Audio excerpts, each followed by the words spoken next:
नमस्कार दोस्तों, stock talk bye Manoj Gupta में आपका स्वागत है। आज हम डिस्कशन करेंगे निफ्टी बैंक निफ्टी इस हफ्ते कैसे रह सकते हैं। उसके अलावा रिलायंस और आईसीआईसीआई के रिजल्ट्स ने उनके चार्ट्स पे क्या इम्पैक्ट डाल सकते हैं। इसके अलावा बजाज फाइनेंस और मारुति की चाल कैसी रहेगी इस हफ्ते, ये भी डिस्कशन हम अपने चार्ट्स के साथ करेंगे। तो आइए चलते हैं अपने चार्ट्स की ओर, लेकिन उससे पहले मेरा डिस्क्लेमर जरूर पढ़ना। आइए चलते हैं। ये देखिए, ये है निफ्टी का चार्ट।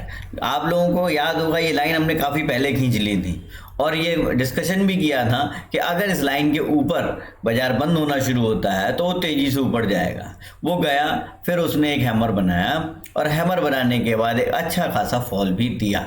अब क्या होगा निफ्टी में अगले हफ्ते, तो देखिए ये जो शानदार एक डोजी पैटर्न जो बना है, बहुत सिंपल रखते हैं इसको। अगर इसके ऊपर बाजार काटता है, जिसके चांस हैं भी क्योंकि रिलायंस और आईसीआईसीआई के रिजल्ट कुछ हद तक ठीक आए हैं, तो अगर ये ऊपर की तरफ काटता है तो 17,680 के ऊपर आप अपनी पोजीशन लॉन्ग कर सकते हैं, जिसमें पहला टारगेट आपको 730 ही मिलेगा, दूसरा टारगेट होगा 780 का, तीसरा टारगेट 830 और फाइनली 880 तक भी बाजार जा सकता है। और अगर 880 के ऊपर बाजार टिकता है तो एक बड़ी रैली हम एक्सपेक्ट करेंगे। लेकिन अगर इसका उल्टा हुआ और ये 200 दिन के मूविंग एवरेज, 50 दिन और 200 दिन का मूविंग एवरेज जो येलो लाइन और ये ब्लू लाइन लगी हुई है, अगर इसके नीचे बाजार आ जाती है किसी भी कारण से, तो आपको एक बढ़िया फॉल देखने को मिलेगा जो लगभग 17,290 और 260 तक भी बाजार को ले जा सकता है। यानी कि ऊपर की तरफ आपके पास है लगभग 200 पॉइंट और नीचे आपके पास है लगभग 400 पॉइंट। तो अपने विवेक अनुसार सही तरीके से निफ्टी में डिसीजन लें। इसके बाद हम आते हैं बैंक निफ्टी पर। बैंक निफ्टी ने भी फ्राइडे को बहुत अच्छी मूवमेंट दी और दोनों तरफ दी।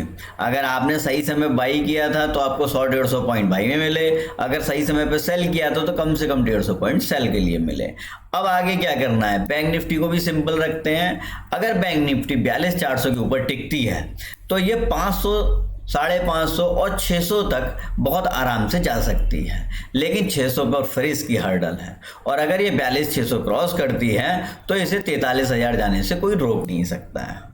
लेकिन अगर बैंक निफ्टी नीचे 42,000 के नीचे काटा और टिकी तो बैंक निफ्टी में भी एक बड़ा फॉल आ सकता है जो 41,200 तक बड़े आराम से लेके जाएगा। यानी 800 पॉइंट नीचे फॉल बहुत मजे से मिल सकता है। ऊपर में भी आपके पास यही 400 से 500 पॉइंट हैं। तो अपने विवेक अनुसार आप सही डिसीजन लें। मार्केट आवर्स में छोटे एसेट्स के साथ आप वर्क कर सकते हैं। इसके बाद अब हम आ जाते हैं आईसीआईसीआई बैंक। आईसीआईसीआई बैंक के रिजल्ट्स ठीक ठाक आए हैं, बहुत अच्छे नहीं आए हैं। रेवेन्यू बढ़कर आया है, प्रॉफिट मार्जिन बढ़कर आया है।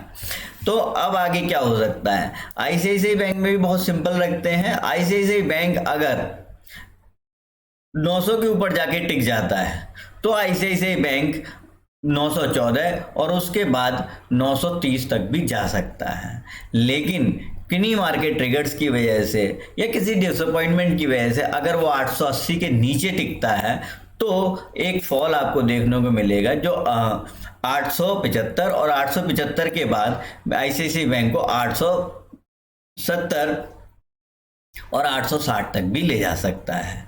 तो इसलिए ध्यान से काम करें। आरएसआई इसकी नीचे की तरफ दिखा रही है, लेकिन रिजल्ट्स इसके अच्छे आए हैं तो ये ऊपर भी जा सकता है।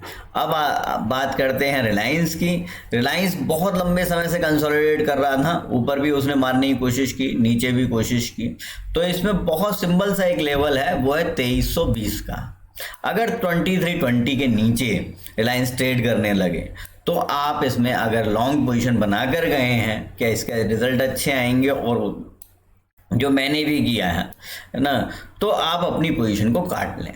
लेकिन अगर 2370 के ऊपर रिलायंस टिक जाता है, 2370 के ऊपर टिकने के बाद इसका पहला टारगेट जरूर 2400 है, लेकिन दूसरा टारगेट 2440 तक भी आपको आसानी से मिल सकता है। तो इसलिए रिलायंस में आपको क्या लेवल ध्यान रखने हैं, 2320 के नीचे शॉर्ट करना है और 2370 के ऊपर लॉन्ग करनी है। इसके बाद बात करते हैं हम बजाज फाइनेंस की। बजाज फाइनेंस ने भी बहुत लंबे समय तक ये अपर रेंज पर हिट कर रहा है बार बार, लेकिन 6000 नहीं तोड़ पा रहा है।